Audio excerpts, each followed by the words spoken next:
Print and electronic మిత్రులందరికీ పేరు పేరున హృదయపూర్వక నమస్కారాలు. ఈరోజు ములుగు జిల్లాపై టీఆర్ఎస్ నాయకులు చేసిన దాడిని తీవ్రంగా ఖండిస్తున్నాం. మేము వాళ్ళ ఓడిపోయిన మాజీ ఎమ్మెల్యేలు, ఇప్పుడున్న ప్రస్తుత నాయకులు వారందరూ ఏదో పార్టీ మెప్పు కోసము, కేటీఆర్ మెప్పు కోసము మా ములుగు జిల్లా మీద పడి వారు విచక్షణ రహితంగా అర్ధరాత్రులు పగలు అని తేడా లేకుండా గుంపులుగా వచ్చి ధర్నాలు రాస్తారోకోలు చేసుకుంటూ అవాకులు చెవాకులు పేలుకుంటూ ప్రెస్ మీట్లు పెట్టుకుంటూ వారికి నోటికి ఎంత వస్తే అంత పద్ధతి పాడు లేకుండా మాట్లాడడాన్ని ఈరోజు ములుగు జిల్లా కాంగ్రెస్ పార్టీ పక్షాన తీవ్రంగా ఖండిస్తున్నాం. ఈరోజు ములుగు జిల్లాకు 2 మంత్రులు, వ్యవసాయ శాఖ మంత్రి తుమ్మల నాగేశ్వరరావు గారు, గ్రామీణ అభివృద్ధి శాఖ శిశు మహిళా శాఖ మంత్రులు ధనసరి అనసూయ సీతక్క గారు, స్థానిక మంత్రివర్యులు పలు అభివృద్ధి కార్యక్రమాలకు రైతులకు చెక్కులు పంపిణీ చేసే కార్యక్రమం ఎన్నో ఏళ్లుగా దగాపడ్డ దళారుల చేతిలో, నకిలీ విత్తనాల చేతిలో దగాపడ్డ రైతులకు ఈరోజు చాలా రోజుల తర్వాత న్యాయం జరుగుతున్నది. కాంగ్రెస్ పార్టీ వచ్చినాక వారికి చెక్కుల పంపిణీ కార్యక్రమం ఉంటే పెద్ద ఎత్తున ఆ కార్యక్రమాన్ని మేము కాంగ్రెస్ పార్టీ కార్యకర్తలం, నాయకులం, మంత్రులను రిసీవ్ చేసుకొని చాలా సమయంతో పద్ధతిగా మేము మంత్రులను రిసీవ్ చేసుకొని పంపించడం జరిగింది. కానీ ఇక్కడ పోలీసు వారు ఈరోజు వాళ్ళు టీఆర్ఎస్ నాయకులు మేము ధర్నాలు రాస్తారోకోలు నిరసన కార్యక్రమాలు చేస్తా అంటే వారు అనుమతిని ఇవ్వలేదు. ఎందుకంటే పలు అభివృద్ధి కార్యక్రమాల మీద మంత్రివర్యుల కార్యక్రమాలు ఉండగా మీరు ఈరోజు కాదు 8వ తారీఖు రేపు చేసుకోండి అని వారు తిరస్కరించడం జరిగింది.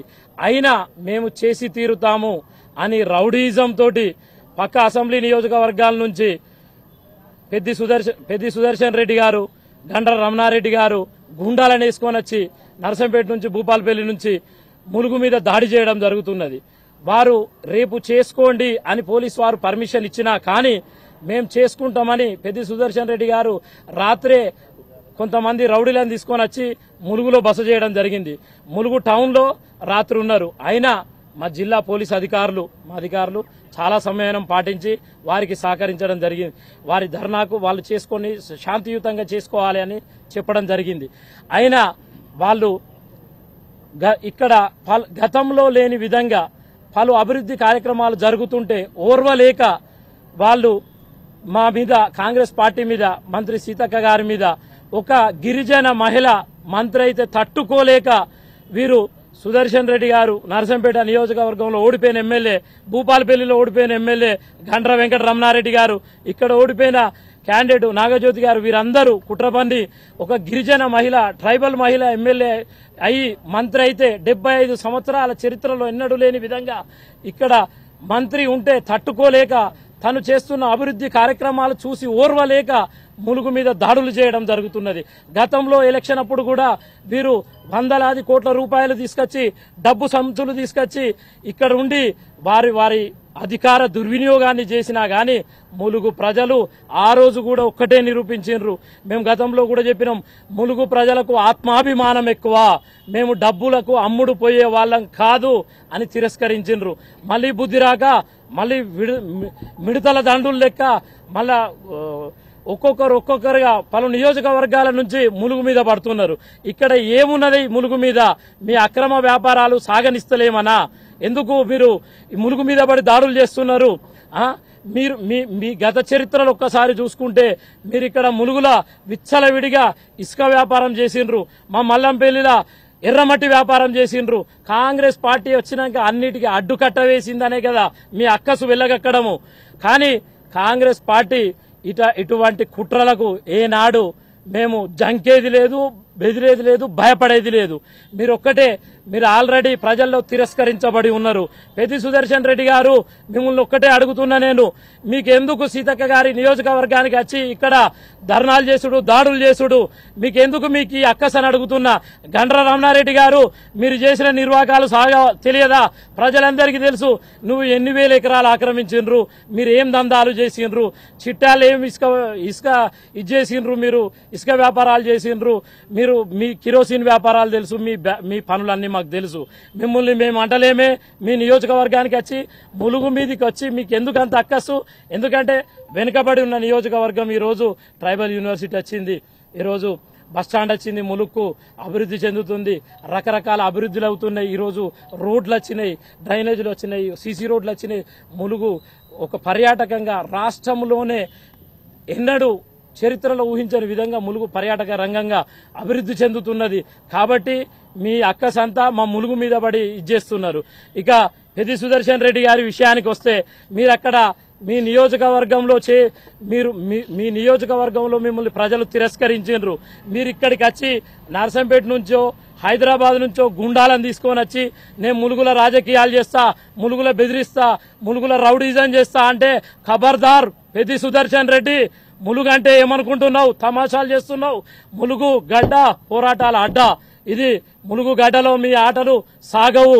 గతంలో కూడా మీరు వచ్చి ఇక్కడ మీరు కోట్లాది రూపాయలు కుమ్మరిస్తే కూడా మిమ్మల్ని ఇక్కడ జనం తరిమి కొట్టిండ్రు. మళ్ళొక్కసారి తరిమి కొట్టే రోజులు వస్తాయని మరొక్కసారి తెలియజేస్తున్నాం. నువ్వు గతంలో ఒక ట్రాక్టర్ డ్రైవర్గా పనిచేసినావు, ఈరోజు వందలాది కోట్ల రూపాయలు సంపాదించుకున్నావు.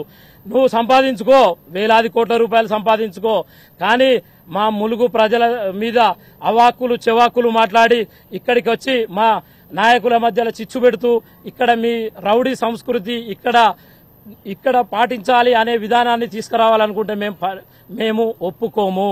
సీతక్క గారి మీద ఒక్క మాటన్నా ములుగు ప్రజలు సహించరని మరొకసారి తెలియజేస్తున్నాం. మీ నాయకుడు మెప్పు కోసము, మీ కేటీఆర్ గారి దగ్గర, మీ కవితమ్మ దగ్గర మెప్పు కోసం కావాలంటే మీ నియోజకవర్గాలలో సరైన ప్రతిపక్ష పాత్ర పోషించండి. మీకేం కావాలో అక్కడ ప్రతిపక్షం అనేది గవర్నమెంట్కు ఒక ప్రతిబింబం లాగా పనిచేయాలి. వీళ్ళు ఏం జరుగుతున్నాయి వాళ్ళకి తెలియజేయాలి ఎప్పటికప్పుడు. ప్రజలు మిమ్మల్ని తిరస్కరించారు కాబట్టి ఇవి కావాలి అని తెలియజేస్తూ మంచి నడవండి. నడిస్తే మీ నాయకుల దగ్గర మెప్పు పొందండి. ఈ రౌడీజం చేసి ఇక్కడికి వచ్చి ఫోటోలు దిగుతాము. ఇంతకుముందుకు ఆయన ప్రెస్ లో మాట్లాడిండు పెద్ది సుదర్శన్ రెడ్డి గారు. ఏమని? చుక్కా రమేష్ గారు ఇల్లు రాలేదని ఆత్మహత్య చేసుకున్నాడు. పాపం పూరి గుడిసెలో ఉంటున్నాడు. పూరి గుడిసెలో ఉంటే నాకు ఇందిరమ్మ ఇల్లు ఇయ్యమని. పెద్ది సుదర్శన్ రెడ్డి గారు, మీరు ఆయన చుక్కా రమేష్ ఇల్లు చూసినరా అని నేను అడుగుతున్నా. ఆయనకు మరొకసారి ఇది రమేష్ గారి ఇల్లు అండి. ఇది 2 రూమ్ల పక్కా ఇల్లు. ఇది 2 రూములు ఉన్నాయి. కానీ ఆయనకు పెళ్లి కాలేదు, ఇంకొకటి తల్లిదండ్రులు లేరు. మా విలేజే. బీఆర్ఎస్ నాయకులు ఆయన చనిపోయిన రోజు వచ్చి ఫోటోలకు ఫోజులు ఇచ్చి ఆడ వీడియోలు పెట్టుకొని ఏదో మ్యాన్ప్లేట్ చేసుకొని పోయినరు. కనీసము అక్కడ ఉండి ఆయన దహన సంస్కారాలు కూడా చూసుకునే దిక్కు లేదు. మళ్ళీ మా గ్రామం నేను స్పందించి దగ్గరుండి 50,000 రూపాయలు పంపించి మా మంత్రి గారి ఆదేశాల మేరకు దగ్గరుండి దహన సంస్కారాలు చేయడం జరిగింది. ఎక్కడైనా ఏదైనా సహజ మరణమైనా లేదంటే ఎవరినైనా టెంప్ట్ చేయించైనా సరే వాళ్ళని ఆత్మహత్యకు ప్రేరేపించడం, వారు చనిపోయినాక అక్కడ ఫోటోల కాడ ఫోజులు ఇవ్వడం. మీకున్నది ఏందయ్యా బలమయ్యా అంటే సోషల్ మీడియా. ప్రజలందరికీ తెలుసు, దుబాయ్లో, ఆస్ట్రేలియాలో, అమెరికాలో సోషల్ మీడియా టీములు పెట్టుకొని ఎవడైతే ఎదురు తిరుగుతాడో వాన్ని వ్యక్తిగతంగా దాడి చేయడం, మానసికంగా హింసించడం, ఇంతవరకే మీరు చేసేది. ప్రజల్లో చొచ్చుకుపోయి ప్రజలకేం కావాలనేది చేసేది లేదు. నేను అడుగుతున్నా ఇదే పెద్ది సుదర్శన్ రెడ్డిని, బీఆర్ఎస్ ప్రభుత్వంలో 10 ఏళ్లలో నువ్వు ఎన్ని ఇండ్లు తీసుకొచ్చినావు అని అడుగుతున్నా. ఇదే అడుగుతున్నా గండ్ర వెంకట రమణారెడ్డిని. రమణారెడ్డి మా ములుగుకి వచ్చినావు కదా, నువ్వు ఎన్ని ఇండ్లు ఇచ్చినావు నీ నియోజకవర్గంలో, ఎన్ని ఇండ్లు తెచ్చిందని అడుగుతున్నాం మేము. కాంగ్రెస్ పార్టీ అధికారంలోకి రాగానే ఒకప్పుడు ధనిక రాష్ట్రం అన్న తెలంగాణని అప్పుల రాష్ట్రం చేసి మొత్తం ఊడ్చుక తిని కాళేశ్వరం ప్రాజెక్టు పేరు మీద 1,00,000 కోట్లు తిని మీరు దోచుకొని పోయినాక కూడా ఈ ప్రభుత్వం ప్రజాపాలన తీసుకొచ్చి ప్రభుత్వం ప్రజల కోసం అనుక్షణం కష్టపడుతోంది, ప్రజల కోసం పాటుపడుతోంది. పేద ప్రజలు వర్షానికి దడవద్దు ఇళ్లలో. గతంలో మేము ఎక్కడ చూసుకున్నా ఏ గ్రామానికి పోయినా ఇందిరమ్మ ఇండ్లే కనబడతాయి నీకు. అదే విధంగా గవర్నమెంట్ వస్తే ఇందిరమ్మ ఇండ్లు ఇస్తామని చెప్పినాం. 5 లక్షల రూపాయలతోటి ఒక పేదవాడు ఎండి వానకు తడవద్దన్న ఉద్దేశంతో రేవంత్ అన్న, మా సోనియమ్మ, రాహుల్ గాంధీ గారు తీసుకున్న నిర్ణయాల మేరకు ప్రతి ఒక్క పేదవాడికి, ప్రతి ఒక్క అర్హునికి మేము ఇల్లు ఇవ్వాలని డిసైడ్ అయినాం. అందులో భాగంగానే 3,500 ఇండ్లు ములుగు నియోజకవర్గానికి వస్తే ఐటీడీఏల ద్వారా సీతక్క గారు, ఇంకా మాది పేద నియోజకవర్గము, వెనుకబడ్డోళ్ళు చాలా మంది ఉన్నారు, మాకు ఇండ్లు లేని వాళ్ళు చాలా మంది ఉన్నారు అని 1,500 ఇండ్లు ఎక్స్ట్రా తీసుకొని వచ్చిండ్రు. మరియు మేము చెప్తున్నాం ఇప్పుడు 5,000 ఇండ్లు వచ్చినాయి. అందరికి ప్రజలందరికీ కూడా చెప్తున్నాం, అందరికి ఒకేసారి న్యాయం చేయలేము. వాళ్ళ ఇంకా నాయకులు అంటారు ఒకేసారి 20,000 30,000 తీసుకొస్తే అన్నీ అయిపోవు కదా అని. మీ ప్రభుత్వం అంతా కడితే కూడా 1000 ఇండ్లు ఇవ్వలేని మీరు 20,000 30,000 ఇండ్లు మేము ఒకేసారి ఎలా తీసుకొస్తాం? ఇప్పుడు 5,000 తెచ్చినాం, నెక్స్ట్ విడత తీస్తాం. అట్లా కాంగ్రెస్ ప్రభుత్వం ఉన్నంత కాలం ప్రతి పేదోడిని పక్కా ఇంట్లో ఉండేటట్టుగా చేయడమే కాంగ్రెస్ పార్టీ లక్ష్యం అని తెలియజేస్తున్నాం. మీరు ఇయ్యలేని పని మేము చేసినందుకు, మీరు చేయలేని పనులు మేము చేస్తున్నందుకు మీకు రాజకీయంగా మనుగడ ఉండదు అని విషయాన్ని గ్రహించి ములుక్కచ్చి ఇక్కడికి వచ్చి మీ రౌడీజం చూపిస్తున్నారు. మళ్ళొక్కసారి చెప్తున్న నాయకులారా, మీకు ఖబర్దార్, మీ రౌడీజం ఇక్కడ కాదు, మీ కాన్స్టిట్యున్సీలలో చూపించుకోండి, మీ బలం మీ నియోజకవర్గాలలో చూపించుకొని అక్కడ ఏమైతే ప్రజలకు కావాలనో అది చేయండి, లీడర్ అనిపించుకోండి. ఇంకొకటి, నన్ను పర్సనల్ గా పెద్ది సుదర్శన్ రెడ్డి గారు ఒక మాట అన్నారు, నయం అనుచరుడు అని. నన్ను నయం అనుచరుడు అని నువ్వు నిరూపించు, నేను నా జిల్లా పార్టీ ప్రెసిడెంట్కు, కాంగ్రెస్ పార్టీ జిల్లా ప్రెసిడెంట్కు నేను రాజీనామా చేస్తా. లేదు నువ్వు నిరూపించకపోతే రాజకీయాలకు తప్పుకొని మళ్ళీ సరే నీ దగ్గర ఈ రోజు 1,000 కోట్ల ఆస్తులు ఉన్నాయి, ఎందుకంటే మళ్ళీ ట్రాక్టర్ నువ్వు టాటా ఇస్తూ నడపలేవు, కానీ ఏదైనా వ్యాపారాలు చేసుకో, నువ్వు రాజకీయంగా వైదొలగాలని నేను సవాల్ విసురుతానా. గతంలో కూడా వరంగల్ వెస్ట్ ఎమ్మెల్యే అన్నాడు ఎలక్షన్ అప్పుడు ఇదే మాట, ఆయనకు కూడా చెప్తున్నా నేను, మీ పిచ్చి పిచ్చి మాటలు, మీదే గవర్నమెంట్ ఉండే 2019 జెడ్పీటీసీ ఎలక్షన్ అప్పుడు నన్నపనేని నరేందర్ అన్నాడు ఈ మాట మొదటిసారి. రెండోసారి పెద్ది సుదర్శన్ రెడ్డి అన్నాడు. నన్నపనేని నరేందర్, పెద్ది సుదర్శన్ రెడ్డి, మీరు ఆ రోజు 2019లో మీరే గవర్నమెంట్లు ఉండే, మరి నేను నయంకు సంబంధించిన వ్యక్తిని అయితే నన్ను ఎందుకు అరెస్ట్ చేయలేదు, నా మీద ఎందుకు కేసులు పెట్టలేదు? మీరు గుడ్డగాల్చి మీదేయడం మీకు అలవాటే, ఎందుకంటే మీరు చేసే అన్ని దొంగ పనులే. మీరు రాజకీయంగా నీతి నిజాయితీతోటి ఎదగలేరు. పక్కోడి మీద ఒకటి వేసేయాలి, వాళ్ళు దాని మీద నేను నిజాయితీ పరునని నిరూపించుకునే సమయం గడిచిపోవాలి. ఏం చేసిండ్రా మా నాయకత్వం? మేము లిక్కర్ స్కాములు ఉన్నామా? మేము హీరోయిన్ల ఫోన్లు ట్రాప్ చేసినామా? ఏం చేసినాం? మేము ప్రతి ఒక్కరికి స్కాములు స్కీములు ఏం చక్కగా ఉన్నదా? మీ బీఆర్ఎస్ పార్టీ ఎక్కడున్నది? ఏది అక్కడ మీరు చెల్లని రూపాయి ములుగు నియోజకవర్గానికి వస్తారా? ఇక్కడ 100 కోట్ల ఇసుకెత్తుకుపోయినప్పుడు కాంగ్రెస్ పార్టీ గవర్నమెంట్ వచ్చినాక రా నిరూపించుకుందాం, జీరో లేవు, ఇక్కడ ఎటువంటి బకెట్లు లేవు, మీ దందాలు లేవు, ఇక్కడ లేకపోయే వరకు మీ అక్రమ వ్యాపారాలన్నీ ఆగినాయని మీకు కుట్ర. ఇదంతా ఎర్రమట్టి ఎత్తుకపోతారా? ములుక్కు వచ్చి వ్యాపారాలు దండుకపోదామనేగా మీ కుట్ర. ఒక గిరిజన మహిళ సీతక్క గారు ఉన్నారు, ఏం చేయగలుగుతారు గిరిజనులు ట్రైబల్స్, మేము ఏదైనా చేయగలుగుతామని మీరు వచ్చి పక్క నియోజకవర్గాల నుంచి రౌడీలను తీసుకొస్తే ఊకుంటాం అనుకుంటున్నావా? ములుగు నియోజకవర్గం బిడ్డ, మీకు మరొక్కసారి హెచ్చరించి చెప్తున్నా, మీరు మాట్లాడేది నిజాలు మాట్లాడండి, నోటికి ఎంత వస్తే అంత కరెక్ట్ అనుకుంటే ఎవడు పడడని మరొక్కసారి తెలియజేస్తున్నాం. ములుగు నియోజకవర్గం కాంగ్రెస్ పార్టీ ప్రభుత్వం వచ్చినాక పలు అభివృద్ధి కార్యక్రమాలు అవుతున్నాయి, పేదవాడికి ఇండ్లు వస్తున్నాయి, అర్హులకు అన్ని దక్కుతున్నాయి స్కీములు. కాబట్టి భవిష్యత్తులో కూడా ప్రజల వెంటే ఉంటాం. మీరు ఎంత నిరుత్సాహపరిచినా, మీరు ఎన్ని కుట్రలు చేసినా సీతక్క గారి ఆధ్వర్యంలో మేము ప్రజల వెంటే ఉంటాం, ప్రజలకే పనిచేస్తాం. చావైనా రేవైనా మేము కాంగ్రెస్ పార్టీలో నుండి కాంగ్రెస్ పార్టీ జెండా పట్టుకొని పేద ప్రజల అభివృద్ధి ధ్యేయంగా పనిచేస్తామని ఈరోజు మరొక్కసారి తెలియజేస్తున్నాం. నేను ములుగు నియోజకవర్గంలో కష్టపడి పనిచేస్తా కాబట్టి, ఇంత ముందుకు ఒక మాట అన్నాడు పెద్ది సుదర్శన్ రెడ్డి గారు, 2 ఏళ్ల కింద తెలియని వ్యక్తి ఈరోజు జిల్లా మొత్తాన్ని శాసిస్తున్నాడు, సీతక్క గారు ఆయనని జిల్లా మొత్తము పనిచేసేలా చేస్తున్నాడని. పెద్ది సుదర్శన్ రెడ్డి గారు మీరు చదువుకోలేదు పాపం, ఏమనుకోవద్దు దయచేసి. నేను 2019లో జిల్లా పరిషత్ చైర్మన్ అభ్యర్థిని ములుగుకు. ఒక 15 సంవత్సరాల కిందనే నేను యూత్ కాంగ్రెస్ ప్రెసిడెంట్ని, ఎన్ఎస్యుఐ జిల్లా ప్రధాన కార్యదర్శిని నేను. కాబట్టి మీరు న్యూస్ పేపర్లు గిట్లా చూడాలనుకుంటా దయచేసి, కాబట్టి మీకు తెలియదు, దాని గురించి నేనేం బాధపడట్లేదు. ఇంకొకటి, నయీం అనే వ్యక్తికి నాకు ఎటువంటి మన పరిచయం లేదు, నాకు ఎటువంటి ఇది లేదు.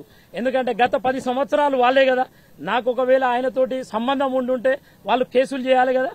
కేవలం బీఆర్ఎస్ పార్టీకి ఒక్కటి తెలుసు, వాళ్లకు సోషల్ మీడియా మెయింటైన్ చేయడం తెలుసు. అద్భుతంగా నీకు దుబాయ్లో ఆఫీసులు ఉన్నాయని మీకు తెలుసు, వాళ్ళకి ఎక్కడెక్కడ ఉన్నాయని తెలుసు. టీములుగా సోషల్ మీడియా రిక్వైర్మెంట్ చేసుకున్నాడు. వాళ్ళతోటి ఎవడైతే గట్టిగా మాట్లాడతాడో, ఎవడైతే వాళ్ళని నిలదీస్తాడో వాళ్ళ మీద దాడి చేయించడం, వ్యక్తిగతంగా దాడి చేయించడం, దొంగే దొంగ దొంగ దొంగ అని అరిచినట్టున్నది ఇది. గంతే, వాళ్ళు దొంగలు, నేను దొంగని కాదు కదా. ఎవరు 10 నెలలు లిక్కర్ స్కామ్ లో జైలుకు పోయి వచ్చింది? ఎవరు ఇప్పుడు ఆరోపణలు ఎదుర్కొంటున్నాయి? భార్యాభర్తలు మాట్లాడుకున్న ఫోన్లు కూడా విన్న నీచ చరిత్ర వాళ్ళ పార్టీది. ఇంకేమైనా ఉన్నదా? అరే అన్నదమ్ములు, భార్యాభర్తలు, వ్యాపారస్తులు వాళ్ళ ఫోన్లు విని వాళ్ళని బెదిరించి డబ్బులు వసూలు చేయడం.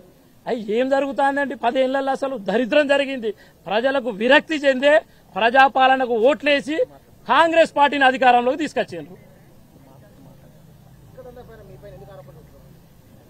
ఇసుక గతంలో 30 నుంచి 40 రీచులు ములుగు జిల్లాలో నడిచేది. ఈ రోజు 7 నుంచి 8 రీచులు నడుస్తున్నాయి ములుగు జిల్లాలో. అంటే కంట్రోల్ అయినట్ట ఎక్కువ నడుస్తున్నదా? గతంలో జీరోలు, ఎక్స్ట్రా బకెట్లు అని విచ్చలవిడిగా నడిచేది. ఈ రోజు ప్రజాప్రభుత్వం వచ్చినాక మొత్తం కంట్రోల్ అయిపోయినాయి. ఎక్కడైనా 1 టన్ ఎక్కువ ఉంటే అధికారులు వాటిని సీజ్ చేయడం జరుగుతున్నది. అది అందరికీ తెలుసు. రాష్ట్రంలో ఇసుక మీద ఉక్కుపాదం రేవంత్ అన్నబెట్టిండని. ఇక కాబట్టి ఇసుక దందా చేసేదంతా వాళ్ళేనే. వాళ్ళకు వ్యాపారం బంద్ చేసినాం కదా మేము, అందుకే కోపం వస్తుంది. లిక్కరు, ఇసుక, శాండ్, ల్యాండ్ అన్ని మాఫియాలు వాళ్ళే కదా. లాస్ట్కి ఎవడు మాఫియా చేస్తా అంటే వాళ్ళ ఫోన్ వాళ్ళు దొరకబట్టుడు. వాళ్ళ గవర్నమెంట్ ఉన్నప్పుడు ఎవడైనా వ్యాపారస్తుడు డబ్బుల ట్రాన్సాక్షన్ చేస్తే వాళ్ళ ఫోన్ లేనుడు, వాళ్ళని దొరకబట్టి డబ్బులు వసూలు చేసుడు. ఇట్లా రకరకాలుగా ప్రజలను వేధించి హింసించి లక్షల కోట్ల రూపాయలు కేసీఆర్ కుటుంబం దగ్గర ఉన్నాయి. కేసీఆర్ కుటుంబం దగ్గర ఉన్న డబ్బులు గనక ప్రజలకు పంచితే మరో న్యూజిలాండ్ అవుతుంది భారతదేశం, సస్యశ్యామలం అవుతుంది. పాపం మా గవర్నమెంట్ వచ్చినాక వాళ్ళ అప్పుల తెలంగాణని ఇస్తే కష్టపడి మా సీతక్క, మా పొంగులేడి గారు, మా పొన్నమన్న, తుమ్మల గారు, రేవంత్ అన్న వీరు అనునిత్యం ప్రజల కోసం కష్టపడి పనిచేస్తున్నారు. కానీ వాళ్ళు అనునిత్యం దోచుకొని పక్కకు తప్పుకొని పోయినరు. కాళేశ్వరం ప్రాజెక్టు కట్టి నువ్వు ఎన్ని లక్షల ఎకరాలకు నీళ్లు ఇచ్చినావు? ఎవరికి ఉపయోగపడ్డది నీ కాళేశ్వరం ప్రాజెక్టు? దాని కరెంటు బిల్లు ఎంత? కనీసం మేము ఆ కాలంలో మేము శ్రీశైలం కట్టినాం, ఎన్నో ప్రాజెక్టులు, నాగార్జున సాగర్ కట్టినాం మేము. మరి నాగార్జున సాగర్ శ్రీశైలం చెక్కు చెదరలేదు. నువ్వు కట్టినా నువ్వే ఇంజనీరు కదా, పెద్ద మనిషి ఇంజనీరు, దీనికి ఇంజనీర్లు లేరు. ఎందుకంటే ఇంజనీర్ ఫీజు కూడా వేస్ట్ అని ఆయనే తీసుకున్నాడు. ఆ డబ్బులు కూడా ఆయనే తీసుకున్నాడు, కేసీఆర్ గారే తీసుకున్నారు. కాబట్టి ఆ 1,00,000 కోట్లల్లో మళ్ళీ ఇంజనీర్కు 50 లక్షల కోటి రూపాయలు ఎందుకు బయటికి పోవాలి అని ఇంజనీర్ పాత్ర కూడా ఆయనే పోషించిండు. మేము కట్టిన శ్రీశైలము, నాగార్జున సాగర్ ఎంత చెక్కు చెదరకుండా ఉన్నాయి. ఇవాళ మీరు కట్టిన కాళేశ్వరం ఏ పొజిషన్లో ఉన్నది? అదే మీ అవినీతికి సాక్ష్యాలు. మేము మాట్లాడేంది అంటే మాకు చాలా గౌరవం ఉన్నది. మీడియా సోదరులు అంటే మాకు చాలా గౌరవం ఉన్నది. మేము మీడియా సోదరులకు ఎప్పుడు గౌరవిస్తాం. వారికి మా ములుగు జిల్లాలో ఎవరిని అడిగినా, ములుగులో కాదు సీతక్క గారు కూడా రాష్ట్రంలో మీడియా అంటే చాలా రెస్పెక్ట్ ఇస్తాం. మా కరోనా టైంలో కూడా వాళ్ళు వెన్నుదన్నుగా నిలిచి కరువు వచ్చినా, కరోనా వచ్చినా, వరద వచ్చినా మీడియా మా వెన్నంటి ఉండి నిస్వార్థంగా సేవ చేసి వాళ్ళు ప్రజలకు చూపించారు ప్రతిపక్షంలో ఉన్నప్పుడు. ఈరోజు తెలంగాణలో కాంగ్రెస్ పార్టీ వచ్చిందంటే మీడియా పాత్ర వెలకట్టలేనిది, ఎనలేని సేవ చేసి తీసుకొని వచ్చాను. అటువంటి మీడియా మీద మాకు చాలా గౌరవం ఉన్నది. ఇక్కడ మన నార్లాపూర్లో జరిగిన సంఘటన మీద కూడా వారు వ్యక్తిగతంగా కక్షలతోటి మీడియా సోదరులతోటి గొడవపడ్డా కానీ మా సీతక్క గారు నాకు ఫోన్ చేసి యాజ్ ఎ జిల్లా పార్టీ ప్రెసిడెంట్గా ఇమీడియట్గా వాళ్ళని పార్టీ నుంచి సస్పెండ్ చేయండి అని ఆదేశాలు ఇవ్వడం జరిగింది. వాళ్ళని పక్కకు పెట్టడం జరిగింది. ఎక్కడైనా సరే మేము ఏ రోజైనా సరే పార్టీ కార్యకర్తలకు ఒక్కటే చెప్తాం, ప్రజలకు అందుబాటులో ఉండాలి, ప్రజాసేవ చేయాలి అనే వాళ్ళకే మేము గౌరవిస్తాం, వాళ్ళకే పదవులు ఇస్తాం, వాళ్ళకే పెద్దపీట పెడతాం. నేను ఒక్కటే చెప్తున్నా ఈ బీఆర్ఎస్ నాయకులకు, మీకేమన్నా పెట్టుకోవాలనిపిస్తే మా రేవంత్ అన్నతోటి పెట్టుకోండి. అక్కడ చాదగాకి వచ్చి ములుగు మీద వాడు ఎక్కడైతే పాపం ఒక మహిళ ఉన్నది అని, గిరిజన మహిళ ఉన్నది, ట్రైబల్ మహిళ అక్క అభివృద్ధి చేస్తాంది ములుగుని అని ములుగు మీద పడడం కాదు. మీకేమన్నా దమ్ము ధైర్యం ఉంటే మా రేవంత్ అన్నతోటి పెట్టుకోండి. ఆల్రెడీ మా రేవంత్ అన్న చెప్పిండు, మీకు అందరికి చింతబరిగలు అందుకొని కొడతా అని చెప్పిండు. గదే జరుగుతుంది. మీరు రాష్ట్రంలో ఎక్కడ పనికిరాని విధంగా ఉన్నారు. కాంగ్రెస్ పార్టీకి ఉన్నది ఒక్కటేనా ధైర్యం, ప్రజాబలం. అదే ప్రజాబలం మాకున్నది. దయచేసి మీడియా మిత్రులకు ఒకటి చెప్తున్నాం, మీడియా అంటే మాకు గౌరవం ఉన్నది అనడానికి మేము 100 ఉదాహరణలు ఇస్తాం. మహాన్యూస్ మీద మొన్న విచక్షణ రహితంగా బీఆర్ఎస్ గుండాలు ఇప్పుడు ములుగు మీద అయితే ఎట్లయితే దాడి చేసిండ్రో మహాన్యూస్ ఛానల్ మీద దాడి చేసి అన్ని పగలగొట్టడం జరిగింది. ఇదేనా వారు చేసే పని? గుండాయిజం, రౌడీయిజానికి కేర్ ఆఫ్ అడ్రస్ బీఆర్ఎస్. ఎవరైతే ఒక్కరు మాట్లాడితే ఇక వాని మీద తెల్లారి నుంచి వాళ్ళయో ఛానల్ ఉండే యూట్యూబ్లు, ఆ యూట్యూబ్లలో పెట్టడం, వాళ్ళ వ్యక్తిగతంగా ఇబ్బంది పెట్టడం. కాంగ్రెస్ పార్టీ కార్యకర్తలు దేనికి భయపడే సవాల్ లేదు. మళ్ళొక్కసారి చెప్తున్నా, పక్క నియోజకవర్గంలో వచ్చిన ఓడిపోయిన ఎమ్మెల్యేలారా మీకు మళ్ళీ చెప్తున్నాం, మేము మీ నియోజకవర్గానికి వస్తే మళ్ళీ అది వేరే తీరు ఉంటుంది. మరి సీతక్క గారు అంటే మీరు చాలా తక్కువ అంచనా వేస్తున్నారు. అక్క జోలికి వచ్చినోడు ఎవడూ గెలవలేదు.